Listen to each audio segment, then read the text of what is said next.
Le désert s'est tu ce matin-là, trop silencieux pour être ordinaire. Sous un ciel couleur d'os, 3 généraux se sont avancés, portés non par l'ombre des empires, mais par la lumière d'une promesse, défendre leur propre paix. Et tandis que les drapeaux étrangers tombaient un à un, Ibrahim Traoré prononçait les mots que l'Afrique retenait depuis un demi-siècle. Nous garderons notre sol seuls. Alors le Sahel, jadis frontière de la peur, devint frontière de la fierté.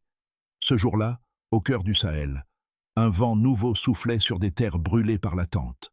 Les voix des anciens résonnaient à travers les dunes, rappelant que l'indépendance n'est pas un cadeau, mais un fardeau à porter.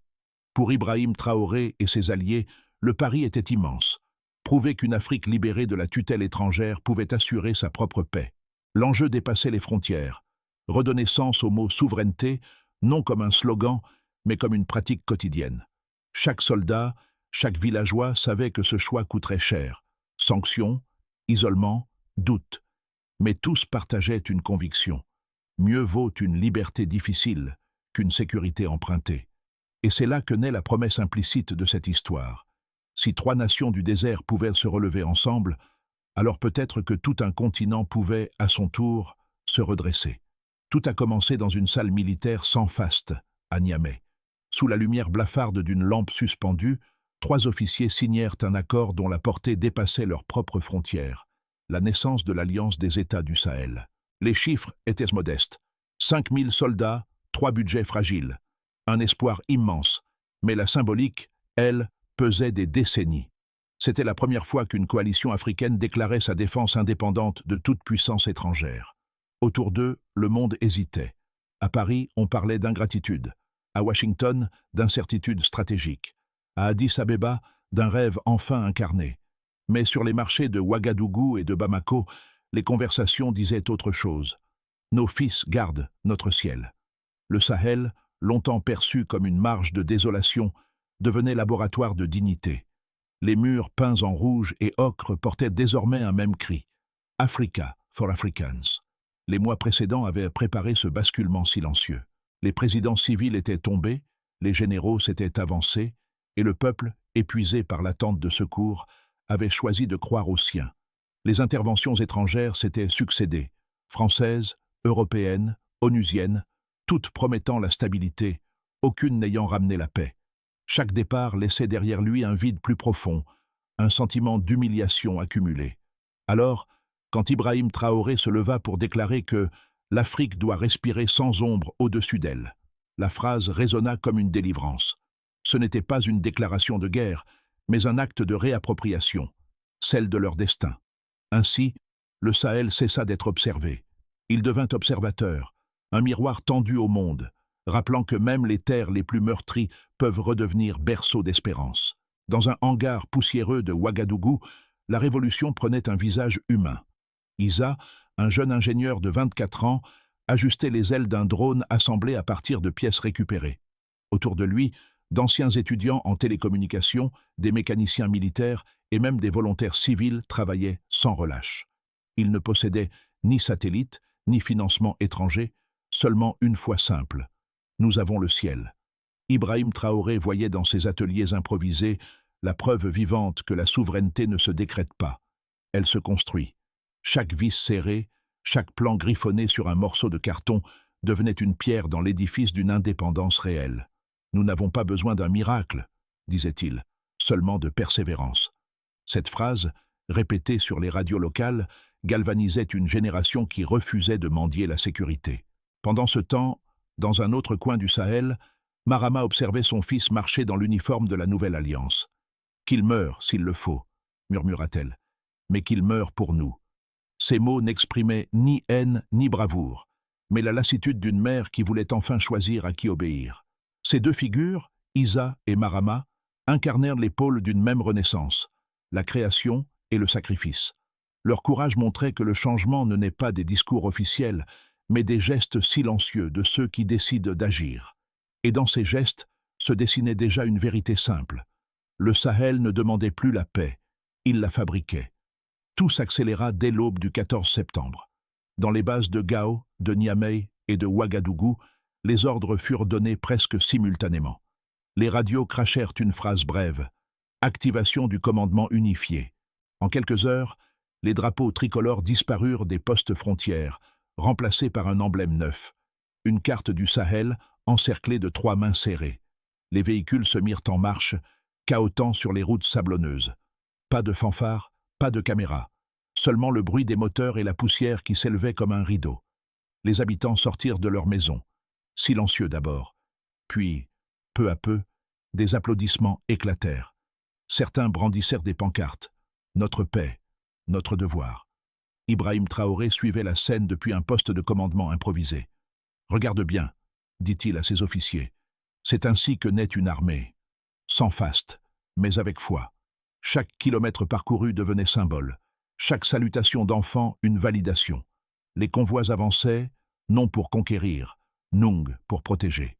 À Bamako, les cloches d'église et les appels à la prière résonnaient ensemble. 2 croyances, une seule ferveur, celle d'un peuple qui décidait de veiller sur lui-même. Les mères apportèrent de l'eau aux soldats, les marchés distribuaient du pain. Le mot « nôtre » prenait enfin sens, mais tout n'était pas triomphal. Les routes étaient piégées, les ressources maigres, les sanctions pesaient. L'Occident observait, inquiet ou moqueur. Des diplomates parlaient de désillusion inévitable, d'autres d'un retour du nationalisme militaire. Pourtant, sur le terrain, les soldats ne parlaient pas de politique. Ils parlaient de villages à sécuriser, d'écoles à rouvrir, de routes à dégager.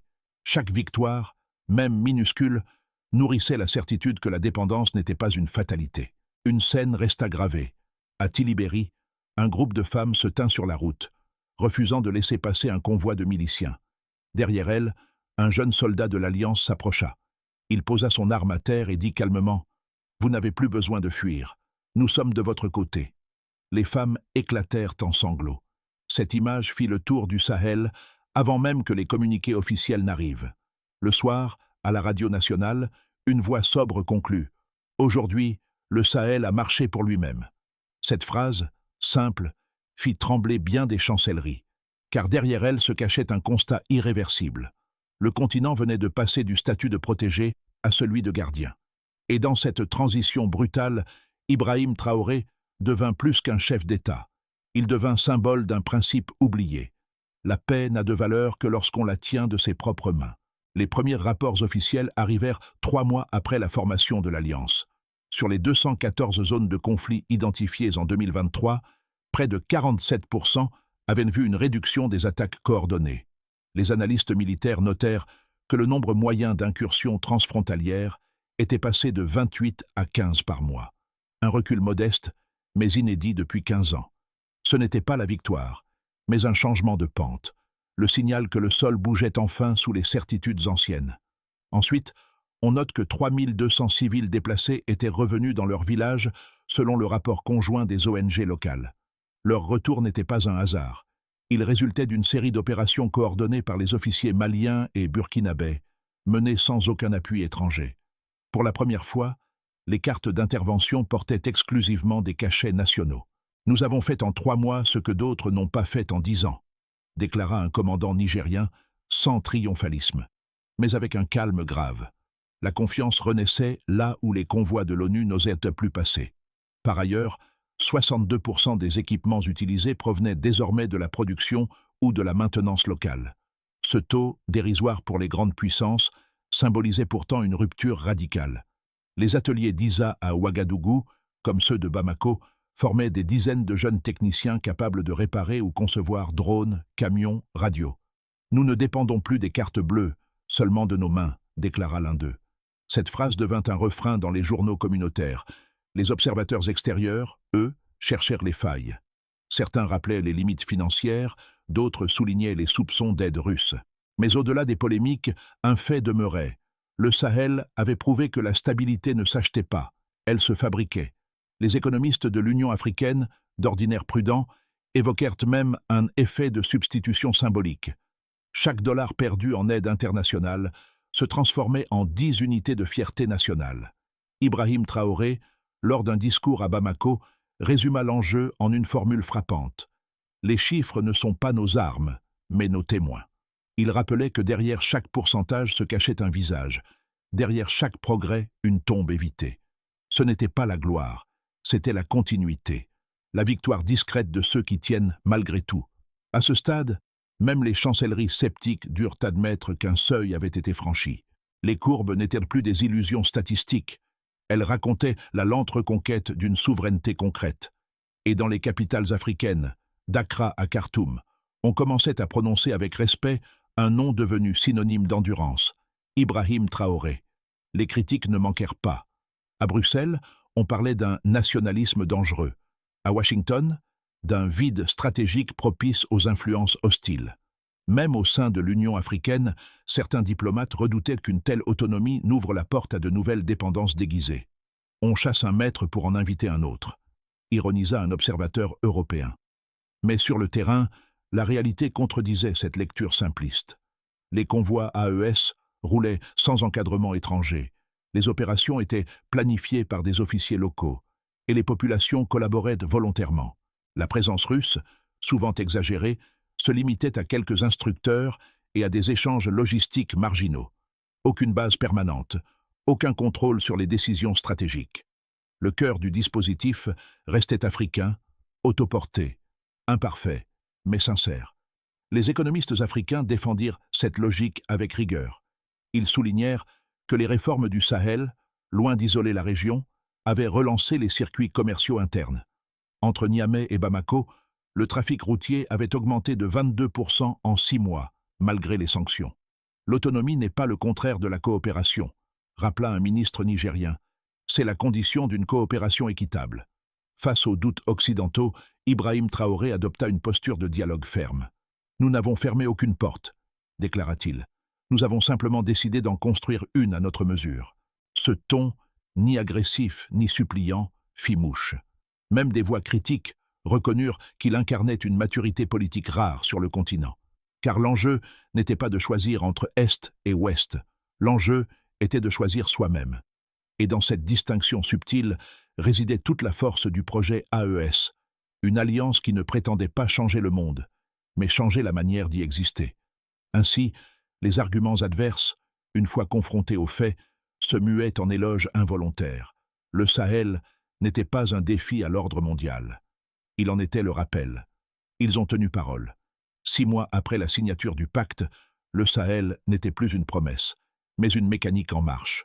Les premiers patrouilleurs de l'Alliance circulaient librement sur plus de 1000 kilomètres, reliant Gao, Niamey et Ouagadougou sans escorte étrangère. Les habitants les appelaient « nos fils du vent ». Cette autonomie concrète bouleversa les équilibres régionaux. Les frontières jadis poreuses devinrent des zones de coordination. Les bases abandonnées se transformèrent en centres de formation. Même les sceptiques commencèrent à reconnaître l'évidence. L'expérience AES fonctionnait. Les marchés reprenaient vie, les écoles rouvraient, les radios locales diffusaient chaque soir les bulletins des forces conjointes. Ibrahim Traoré y voyait un tournant psychologique plus que militaire. « Nous n'avons pas conquis la paix », dit-il un soir. « Nous avons cessé de la louer. » Cette phrase, sobre et tranchante, fit le tour du continent. Elle condensait la leçon essentielle du projet, que la liberté n'est pas un héritage, mais une pratique. Et dans cette révélation à mi-parcours, une certitude s'imposait. Le Sahel n'était plus sous tutelle. Il était devenu tuteur de lui-même. Les effets de l'Alliance du Sahel se firent sentir bien au-delà des frontières immédiates. 4 cercles de transformation émergèrent, dessinant une carte nouvelle des rapports entre l'État, l'économie, la société et la région. D'abord, au niveau national. Dans chacun des 3 pays membres, la perception de l'armée changea profondément. Elle n'était plus une force de répression, mais un instrument de reconstruction. Les programmes Terre et Savoir, initiés sous Ibrahim Traoré, permirent à des centaines de jeunes d'intégrer la logistique militaire sans quitter leur village. Le taux de recrutement local augmenta de 38% en un an. La fierté d'appartenance se mesurait moins en slogans qu'en gestes. Réparer, instruire, protéger. Ensuite, au niveau économique. Les ateliers de maintenance créés par l'Alliance devinrent rapidement des incubateurs d'innovation. De simples garages produisirent des pièces de rechange, des systèmes radio, puis des drones artisanaux. Cette dynamique interne réduisit de 30% la dépendance aux importations militaires. Des micro-entreprises virent le jour autour des bases, réemployant anciens soldats et civils déplacés. l'économie de guerre se muait lentement en économie d'autonomie. Puis, au niveau des nations voisines. Les voisins du Sahel, longtemps inquiets, observèrent une baisse de la porosité frontalière. Au Nigeria, les autorités régionales signalèrent une réduction de 18% des infiltrations armées dans les zones frontalières. Le Tchad proposa discrètement une coopération sécuritaire partielle, signe d'une reconnaissance implicite du modèle AES. La stabilité devenait contagieuse. Enfin, au niveau continental. À Addis Abeba, le Conseil de paix et de sécurité de l'Union africaine évoqua pour la première fois l'intégration de l'Alliance dans le cadre officiel de la force africaine en attente. Des délégations du Kenya, de la Tanzanie et du Ghana demandèrent des échanges d'expériences. Le concept d'autodéfense régionale entrait dans le vocabulaire diplomatique africain. Un continent longtemps sommé de recevoir des missions étrangères redécouvrait la puissance du verbe agir. Au milieu de cette recomposition, Ibrahim Traoré répétait un message simple. Notre victoire ne sera pas mesurée en kilomètres sécurisés, mais en générations libérées de la dépendance. Cette phrase, reprise dans les écoles et les médias, résumait la mutation du moment, le passage d'une Afrique subie à une Afrique volontaire.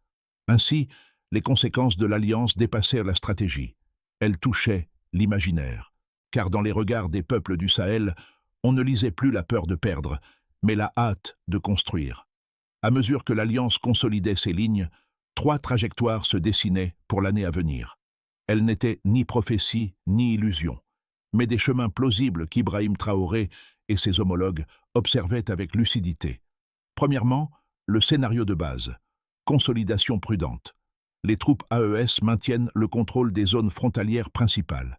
Les sanctions s'allègent partiellement, permettant la relance de l'approvisionnement énergétique et médical. Les relations avec l'Union africaine se normalisent. Les indices de sécurité progressent de 10 à 15%, un gain modeste mais suffisant pour ancrer la légitimité du projet. Ce scénario, le plus probable, consoliderait la stabilité sans triomphalisme. Deuxièmement, le scénario optimiste. Expansion maîtrisée. Les succès tactiques s'accompagnent d'un soutien diplomatique africain plus large. Le modèle AES inspire la création d'un corridor de défense communautaire, incluant le Tchad et la Guinée. Les investissements panafricains dans la logistique et la cybersécurité renforcent l'autonomie technologique. Les pertes civiles chutent de 40%. La coopération régionale entre enfin dans une ère de confiance. Ce scénario placerait le Sahel au cœur d'un nouvel équilibre continental. Troisièmement, le scénario pessimiste. Pression extérieure et épuisement. Les restrictions financières persistent. Des groupes armés se réorganisent. La fatigue gagne les populations. Les partenaires occidentaux coupent les derniers canaux d'assistance. Une dépendance excessive envers de nouveaux acteurs étrangers pourrait réintroduire la tutelle que l'Alliance voulait abolir. Mais même dans cette hypothèse sombre, une leçon demeurerait: la souveraineté se teste dans la contrainte, pas dans le confort. À ces 3 chemins, Ibrahim Traoré ajouta un avertissement: si nous cessons de penser, d'autres penseront pour nous. Ce rappel n'était pas militaire, mais philosophique, car le véritable défi des 12 prochains mois ne serait pas d'étendre le territoire, mais d'entretenir la conscience, celle d'un continent enfin maître de son récit. Dans les rues de Ouagadougou ou de Bamako, le changement ne se lit pas seulement dans les rapports militaires. Il se lit dans les conversations, dans la façon dont les gens parlent d'eux-mêmes. Les expressions de fatalisme « on ne peut rien y faire », les décisions viennent d'ailleurs, ont peu à peu disparu. À leur place, on entend « c'est notre tour de décider ». Pour Ibrahim Traoré, cette mutation intérieure vaut plus qu'une victoire géopolitique. Elle marque la fin d'un réflexe séculaire, attendre l'extérieur pour commencer à exister. Dans les écoles, les enseignants racontent à leurs élèves l'histoire du Sahel, non plus comme celle d'une région maudite, mais comme celle d'un réveil. Un professeur de Niamey confia à la radio: « Quand mes étudiants parlent d'avenir, ils utilisent enfin le mot « nous ». Les artistes aussi s'en emparent. Des fresques murales colorent les murs des marchés, représentant des soldats et des civils côte à côte. Les chansons populaires remplacent les refrains de lamentation par des hymnes de responsabilité. Même les diasporas africaines, longtemps critiques, commencent à se réapproprier cette fierté. À Paris, à Montréal, à Dakar, les collectifs culturels reprennent la devise « Notre paix, notre devoir ». Cette contagion symbolique n'est pas anecdotique, c'est elle qui garantit la durée du projet. Car un peuple qui croit à sa capacité d'agir devient imprévisible pour ceux qui voudraient le diriger. Et c'est peut-être là que réside la véritable révolution du Sahel. Non dans les armes, mais dans le regard des Africains sur eux-mêmes. L'Alliance du Sahel, désormais structurée, devait transformer l'élan en méthode. 5 étapes furent définies, simples mais concrètes, pour garantir la continuité du projet, sans retomber dans la dépendance. Première étape, formation locale, sous la responsabilité des États membres. Chaque pays crée ses propres académies militaires et techniques. Objectif, former 10 000 jeunes par an dans la logistique, la cybersécurité et la maintenance. Mesure, taux d'autonomie opérationnelle à 70% d'ici 12 mois. Deuxième étape, industrialisation légère, en partenariat avec les civils et l'armée. Mettre en place des unités d'assemblage pour véhicules et drones au sein des capitales régionales. Le modèle repose sur les savoir-faire d'ISA et de ses pairs. Mesure, réduction de 25% des importations stratégiques. Troisième étape, financement africain, via une banque sahélienne commune. Création d'un fonds souverain alimenté par les contributions minières et agricoles locales. Chaque État verse 2% de ses recettes annuelles pour soutenir l'effort de défense et d'éducation. Mesure, autofinancement à hauteur de 60% en un an. Quatrième étape, diplomatie autonome, menée par les chefs d'État. Coordination directe entre gouvernements africains sans médiation extérieure. Mesure, nombre d'accords bilatéraux intra-africains signés. Objectif, 12 avant la fin de l'année. Cinquième étape, transmission sociale, impliquant enseignants, médias et diaspora. Ancrer l'esprit de souveraineté dans la culture, l'école, la musique, les arts. Mesure, intégration du concept « paix par nous-mêmes » dans les programmes scolaires. Sous la supervision d'Ibrahim Traoré, ces 5 chantiers visaient à transformer l'émotion en structure et la fierté en politique durable. Un soir, dans le même hangar où tout avait commencé, Isa leva les yeux vers le drone qu'il venait de réparer. Le métal reflétait la lumière du couchant, rouge et or, comme les couleurs du drapeau qu'il portait sur l'épaule. Il pensa à Marama, la mère qu'il n'avait jamais rencontrée, mais dont les mots circulaient sur les ondes. « S'il doit mourir, qu'il meure pour nous. » Dans ces mots, il trouva la raison silencieuse de continuer. Ibrahim Traoré entra discrètement, observant les jeunes techniciens à l'œuvre. « C'est ça, notre victoire, » dit-il doucement. « Pas la bataille gagnée, mais la peur perdue. » Personne ne répondit, mais tous comprirent. Le Sahel ne cherchait plus à être défendu. Il s'était relevé. Dehors, le vent portait les échos d'un continent qui s'éveille. Dans les villages, dans les écoles, dans les chansons, un même refrain montait. Notre paix, notre devoir. Ce n'était pas un cri de guerre, mais un serment de dignité. Et lorsque le drone d'Isa s'éleva dans le ciel pour son vol d'essai, le Sahel entier sembla respirer d'un seul souffle. La liberté ne se mendie pas, elle se maintient. Le jour se lève à nouveau sur le Sahel. Les drapeaux flottent, non pas pour célébrer la victoire, mais pour rappeler la vigilance. Car l'indépendance, comme le vent du désert, doit être entretenue chaque matin. Elle s'efface dès qu'on cesse d'y croire. Ibrahim Traoré le répète souvent. La paix n'est pas un État, c'est un travail. Cette phrase résonne désormais au-delà des frontières africaines. Dans chaque pays où l'on se demande encore si la dignité peut survivre sans tuteur, l'exemple du Sahel répond sans mots. Oui, mais à condition d'oser. Oser apprendre, oser protéger, oser décider. Alors que le monde regarde l'Afrique avec un mélange d'étonnement et de prudence, une question demeure suspendue. Et si ce qui commence dans le sable du Sahel n'était pas une exception, mais un modèle, une manière nouvelle de concevoir la paix, non comme une faveur, mais comme un devoir partagé. À ceux qui écoutent cette histoire, une seule invitation. Ne soyez pas spectateurs, car la liberté d'un peuple ne dure que tant qu'il la défend lui-même.